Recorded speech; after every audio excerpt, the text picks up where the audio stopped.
And so we kind of have this opportunity, right, to carry that torch of faith forward. Let's be reminded today that when we think about our faith in Jesus, that faith fuels faithfulness as we look forward to what He's doing.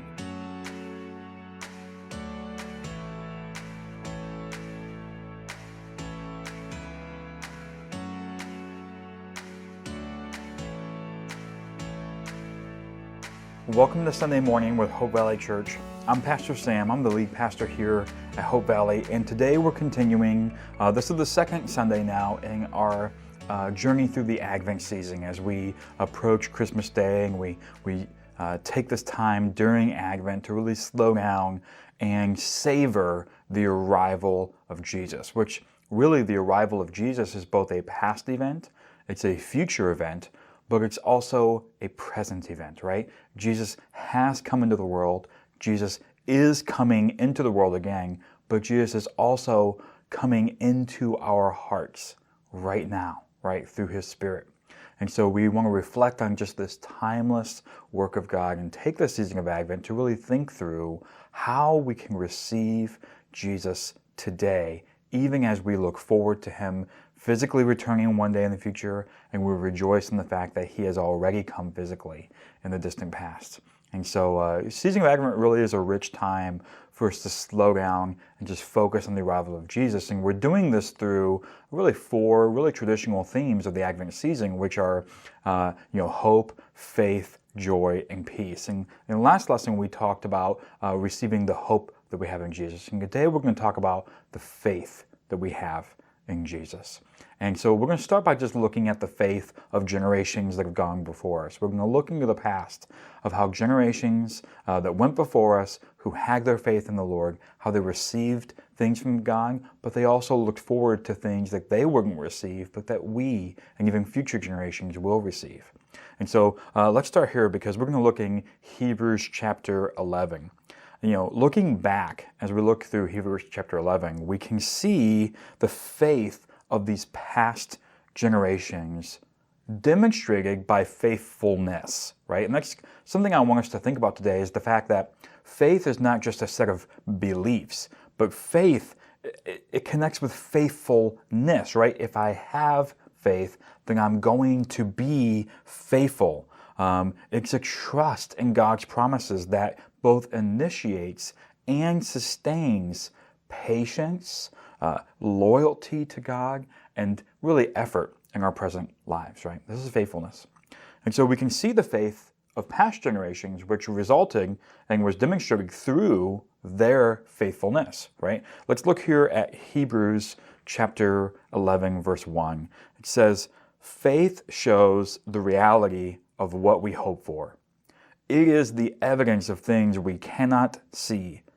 Through their faith, the people in days of old earned a good reputation." And let's go on to verse 13. It says, "All these people died, still believing what God had promised them.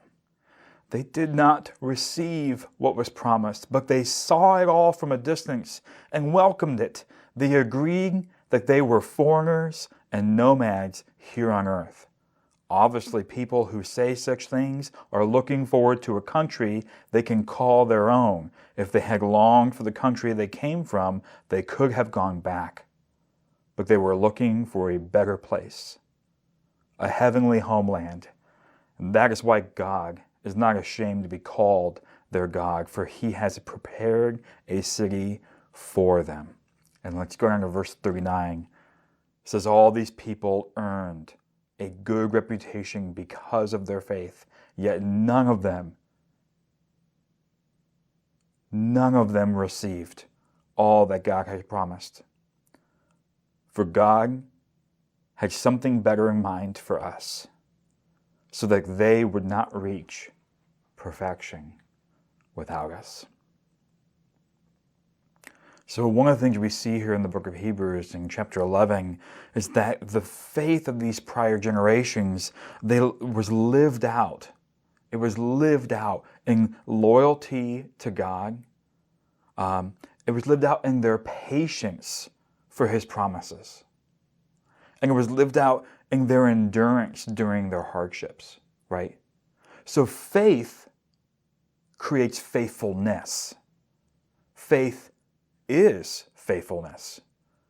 If by faith we mean we just have a set of beliefs that doesn't really change the way that we live, then we don't really have faith, because if we don't have faithfulness, we don't have faith, right? They're really one and the same thing, right? They can't be spliced apart.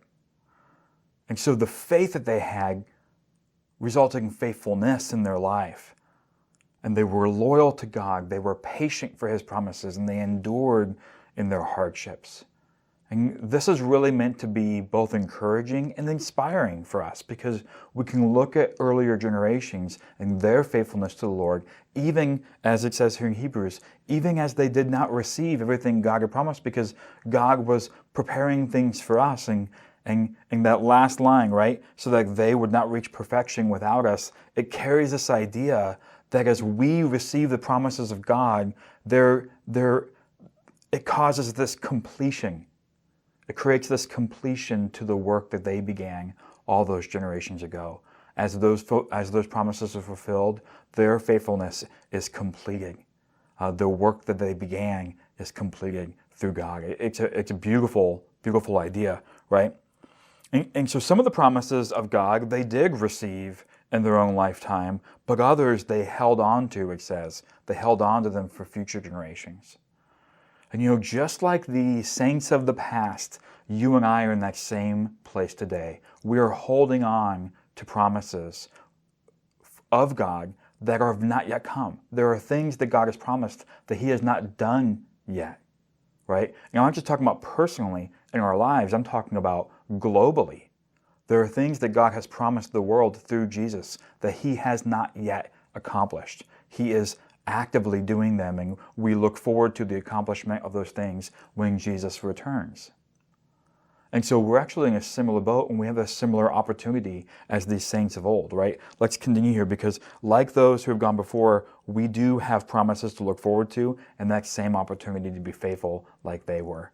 And that's what's written here in Hebrews chapter 12, verse 1. Let's read. It says, "Therefore, since we are surrounded by such a huge crowd of witnesses to the life of faith, let us strip off every weight that slows us down, especially the sin that so easily trips us up, and let us run with endurance the race God has set before us.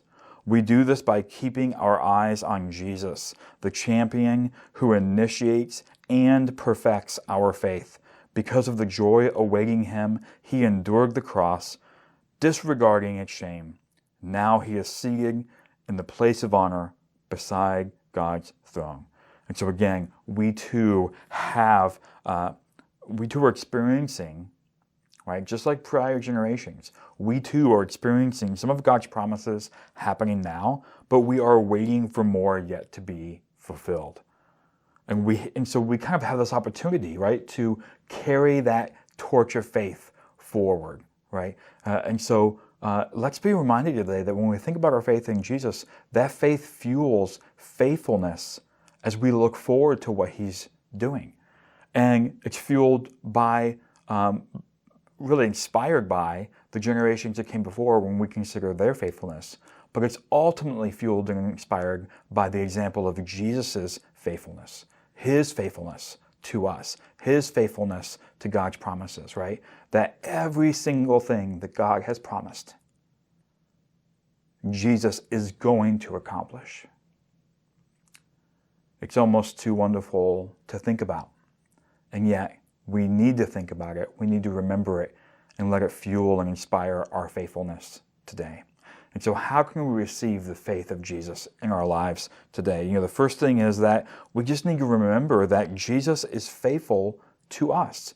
We have to receive first His faithfulness.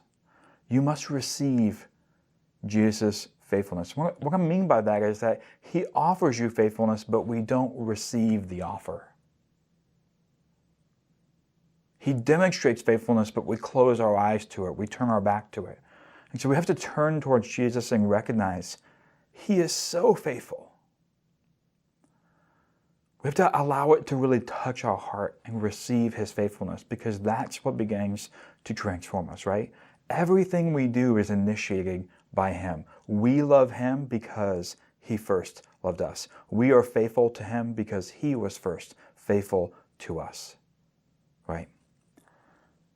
And so His faithfulness can then stir up our own faithfulness back to Him, really in response. Our faithfulness to God is a response to His faithfulness to us. And so that's how we can begin to just receive the faithfulness of God in our lives today. We can live and we can work and we can endure to the end because we can count on Him to keep His promises. That's another thing. Another way that we can receive it today is, even when we can't see how He will do it, we can look and go, listen, God is faithful. How is He going to answer this prayer? How is He going to fulfill that promise to me in my life? I don't know, but I know He's faithful. And so I want to receive the faithfulness of God today, and I want to be faithful to God in return. Right? So a question I want you to kind of just meditate on, maybe contemplate today, is this question: why do I have faith in Jesus? You probably, if you have any faith in Jesus at all, you have a few reasons for that. But how often do you reflect on what He's done and the reasons that He's giving you for why you have faith in Him at all? And we need to reflect on those reasons and go, why do I have faith in Jesus? Oh, that's right. Here's why I do. And that's one of the ways that we receive His faith, His faithfulness to us, and the way that we demonstrate faith back to Him. So something I encourage you to just kind of pray through today is first to ask God to help us trust Him, to help you, help me, help all of us trust Him, right? Despite what we see or don't see. Spend time today. God, I want to trust You, right? I think many of us, we really do want to trust God, but it is. It's hard. And yet we can pray and go, God, help me trust You. Despite what I can see, despite what I can't see. And then ask God for a faith that produces the kind of endurance we see in Jesus, the kind of endurance we see in the generations that went before us. Ask God for a faith that produces that kind of endurance so that we can work to spread His kingdom and bring more people to faith in Jesus, more people who are experiencing His faithfulness in their life.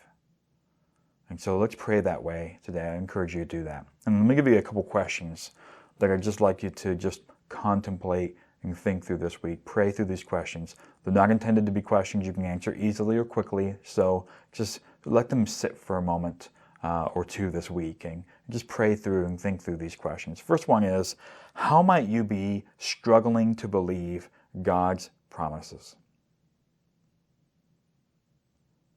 And the second question I have for you is, how might a lack of faith be causing you to avoid difficult challenges in your life? And the third question I have for you is, how might you cultivate your faith by facing those things that you've been avoiding?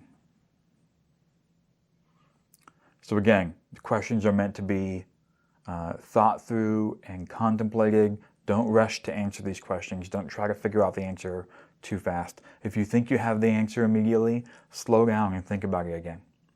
Take time with these questions, pray through these this week, and let's just really dig into what it really means to be faithful to the Lord. Okay?